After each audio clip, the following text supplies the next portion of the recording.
All right, Sagar, what's on your radar? Well, yesterday we brought you the audio of former President Barack Obama lamely weighing in on contemporary politics by allowing one of his former staffers to leak audio of a private phone call in which he decried the dropping of charges against Mike Flynn by the Department of Justice. Let's review for those who might have missed it.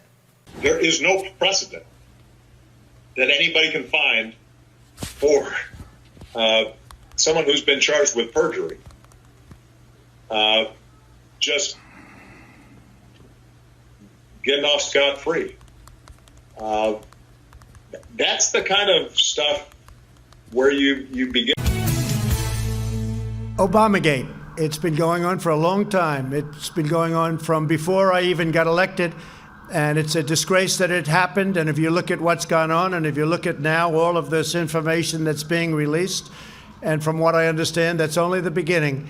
Some terrible things happened, and it should never be allowed to happen in our country again. What is the crime exactly that you're accusing him of? You know what the crime is. The crime is very obvious to everybody.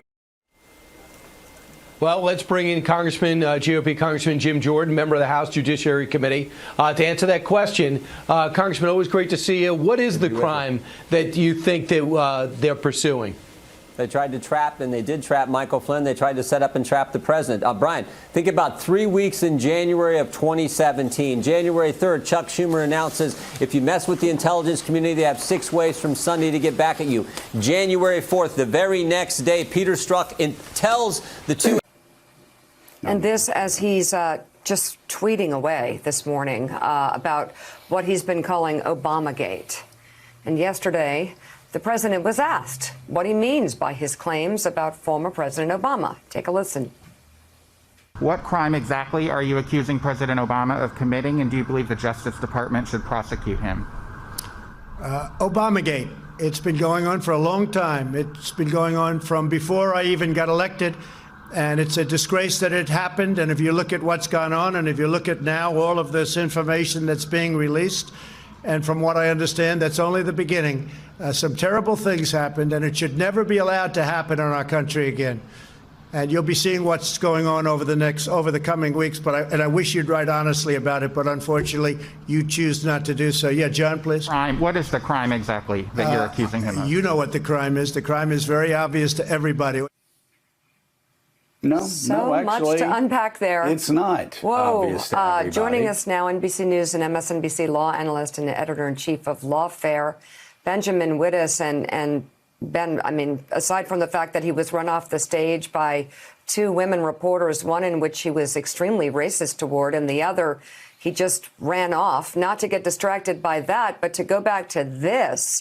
There is so much to unpack in what that one soundbite. We'll see what happens. You'll see what it is. It's coming out in the next few weeks. You know what it is. I don't. Can you tell us? I can't, actually. Obamagate is a phrase that seems to have no meaning except to tag his predecessor with some very nebulous scandal. The information that has been released that he refers to relates to general. We begin with a Fox News alert. President Trump is doubling down on Obamagate accusations. That's right, Brian. He is sounding off on the controversy surrounding Michael Flynn's case.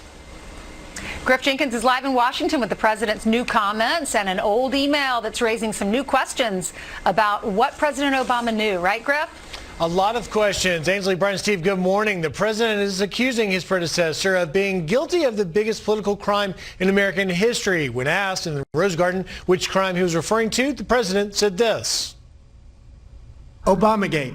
It's been going on for a long time. It's been going on from before I even got elected. And it's a disgrace that it